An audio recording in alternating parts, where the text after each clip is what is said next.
Bol in the PBA. Binatikos ng NBA legend ang daming problemang dala pala. Tara kwentuhan.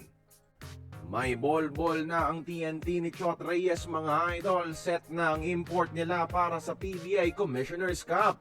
Totoong nakaka-excite makakita ng isang 7'3 center na kayang gumalaw bilang isang point guard at nakapagpakita na ng flashes of unicorn potential sa NBA mismo.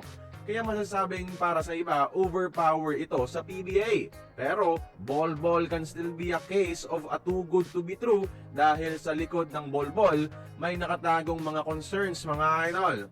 Number 1, may history na si bol na mag-back out sa mga kontrata kahit nakapirma na.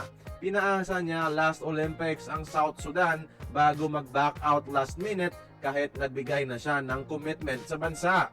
Pangalawa, attitude problems. NBA legend na mismo na si Gilbert Arenas, tinawag siya noon na pretty girl with a bad attitude. Maganda raw ang skill set at potential ni Bol, sabi ni Arenas, pero di niya ito ginagamit sa tama.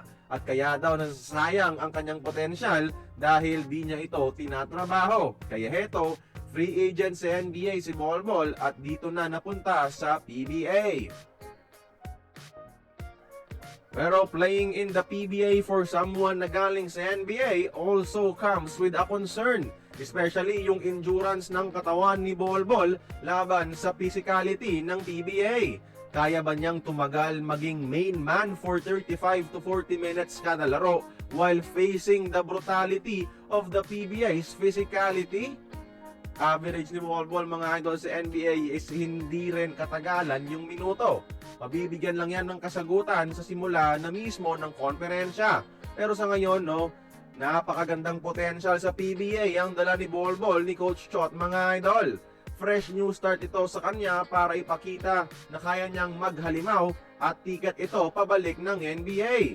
Yung mga issues niya before, especially yung pinuna ni Gilbert Arenas, only time will tell if ipapakita niya ito sa ating pambansang liga.